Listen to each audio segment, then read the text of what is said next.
at the same time, you're seeing that technologies are allowing people to shrug, to find their way out, whether it's cryptocurrency or yourself embarking as a nomad capitalist or taking their children out of school, homeschooling, or getting onto encrypted messaging spaces. You know, it's a race, but we got to be in it to win.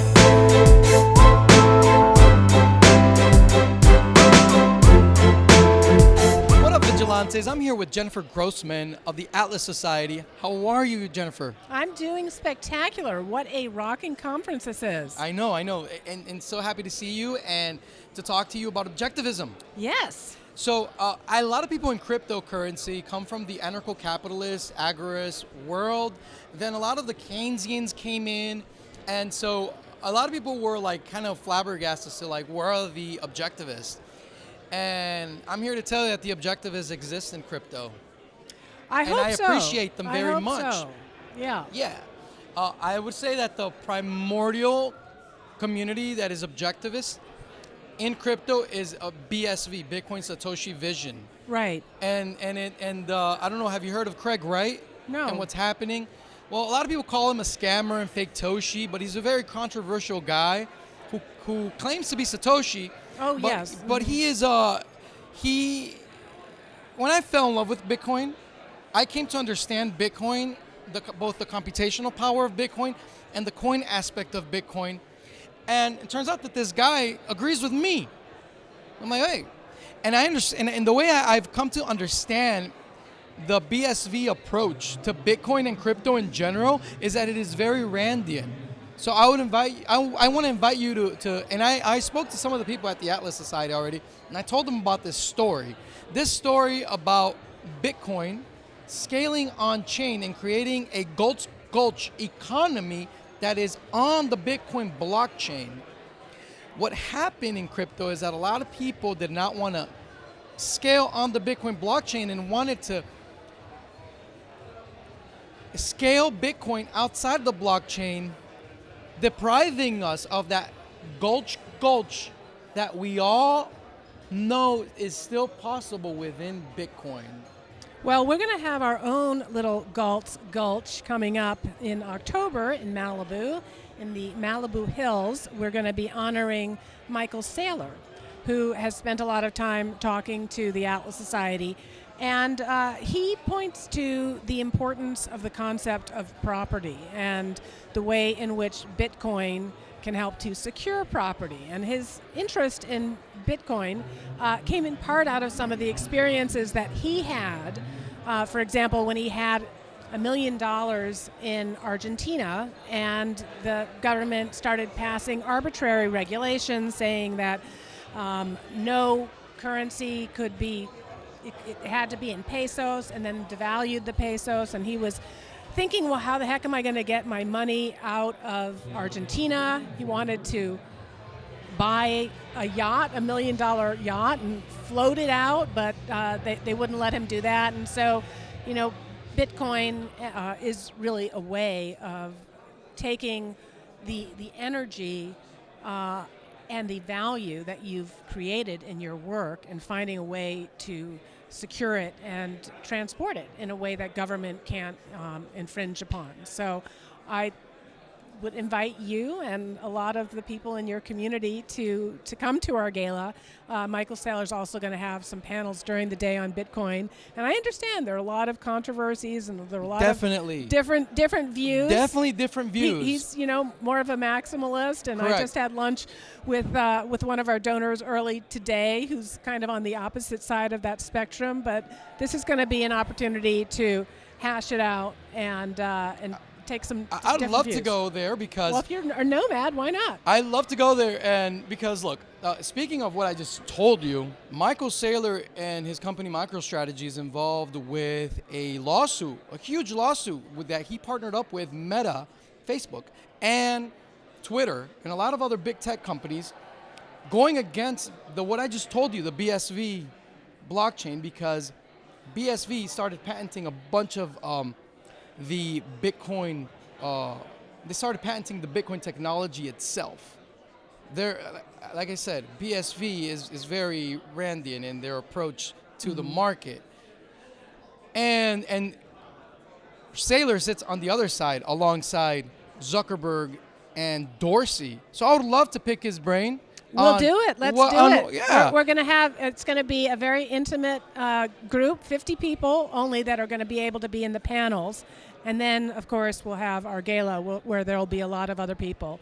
So now this is a big lawsuit happening, so I don't know how much he's going to be able to talk to me about this issue. He might not do, but, Yeah. but he's very open, and I think that, you know, you guys could probably find some area of common ground, and I do think that there are a lot of Randian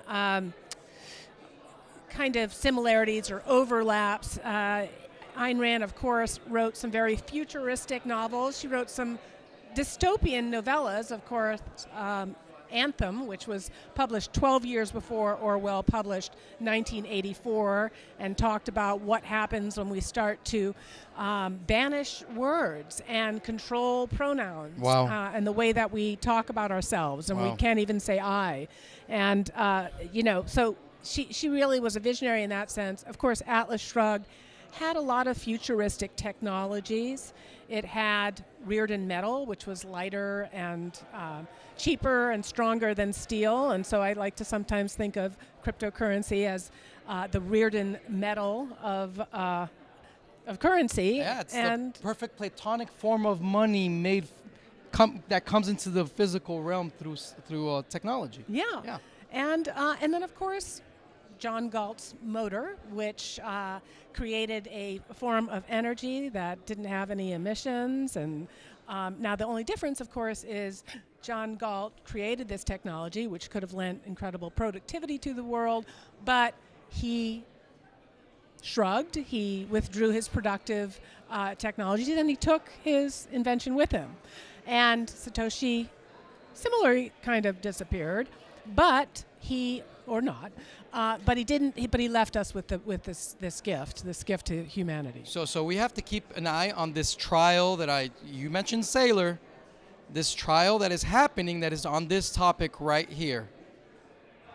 It's a huge topic, and it's the Copa trial, COPA trial, that I think has been extended out up to 2024. So they are doing discovery and everything for the next 1.5 years. So it's a big deal. It's a huge deal because it's all of big tech going after a small iteration of the Bitcoin protocol.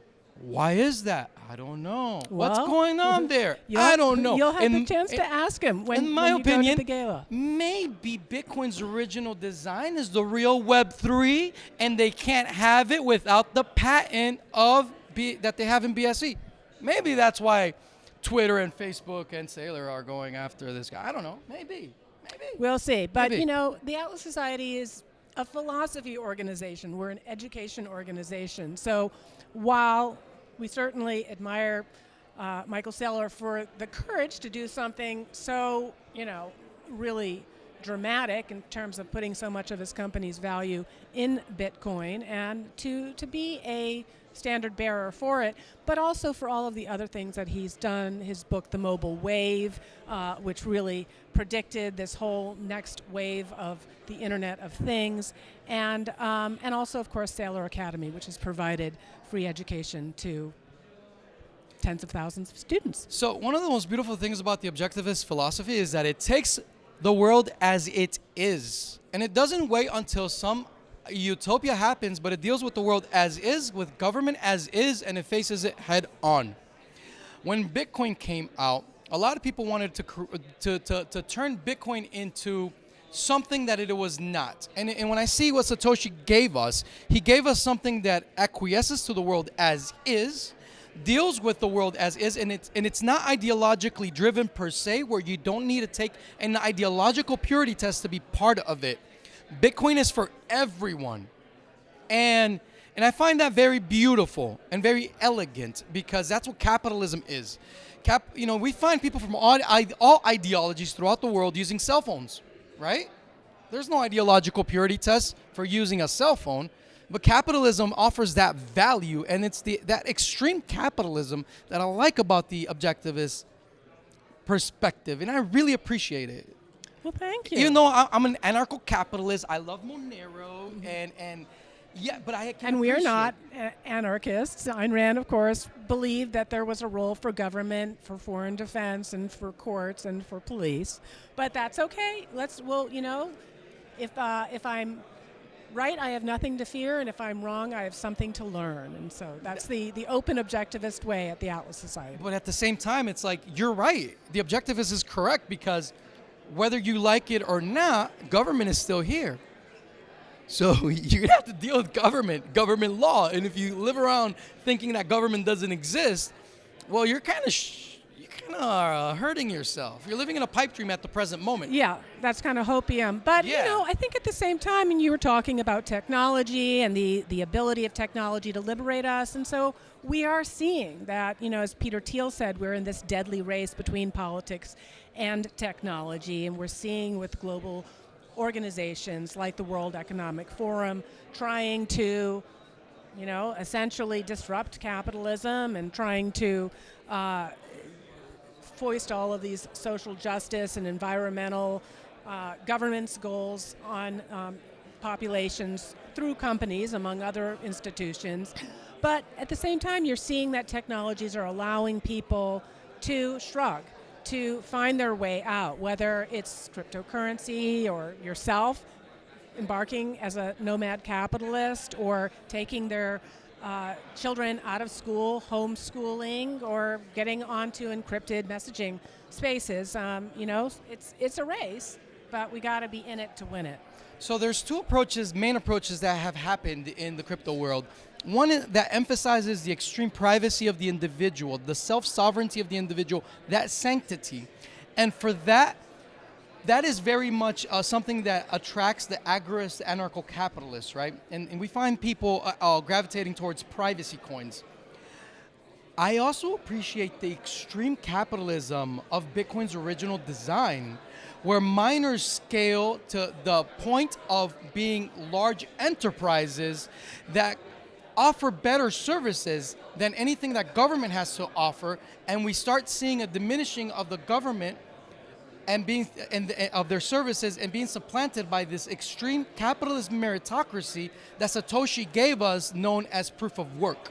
So this extreme miner capitalist Bitcoiner mentality sees Bitcoin much more than just money. It sees Bitcoin, and like Saylor says, the energy of Bitcoin that protects our transactions is the same energy that when the miners are fully autonomous and free to compete with each other, complete autonomy and freedom in the market, these miners are able to compete with big tech, with Amazon, with Google, with Facebook, with Twitter. And they're able to do something that big tech cannot do, is to use that same Bitcoin energy to give us a new internet where we can wrap all of the content and to obviously for us to experiment to see how far we can take proof of work, to wrap all of that big data with Bitcoin energy. Saylor calls it thermodynamic, energy. Now big data can be protected with that same Bitcoin energy, and we own our own information. So this is really at the heart of what my side of the Bitcoin civil war fought for and is still fighting for today. Saylor, whether he realizes or not, sits on the other side because he came later after the Bitcoin civil war. He sits on the other side of the Bitcoin civil war. So I would love to attend your conference, rather than sit down with him, and have a brave conversation with him. We'll have a civil discussion. That's right. Well, great. I hope to see you there. Awesome. Jennifer, it was a pleasure talking to you, and thank you for all of the work that you're doing with the Atlas Society. I really appreciate all of the work because as part of the Libertarian family, you guys need to be more appreciated, in my opinion, because especially in the crypto world. In the crypto world, objectivism is something that people need to look into more because you have to have answers that only objectivism can offer when dealing with government as it is right now in the present moment. Well, hopefully we can make it simple. Hopefully we can make it accessible. The thing to start with is Francisco's money speech in Atlas Shrugged Of course, we have our Draw My Life of Francisco on our site and on all our social media. We have a Draw My Life of Crypto. So come and understand the importance of sound money, and together we will learn about the potential of Bitcoin to restore rationality to the financial system and restore property rights to the entire human race. Yeah, Bitcoin is huge. And guys like Saylor and guys like me, we both like Bitcoin, and we're both fighting for our own perspectives on Bitcoin. But at the end of the day, who's going to win? Bitcoin's going to win. Awesome. And that's why we're here. All right. Thank you so much for your Thank time. you.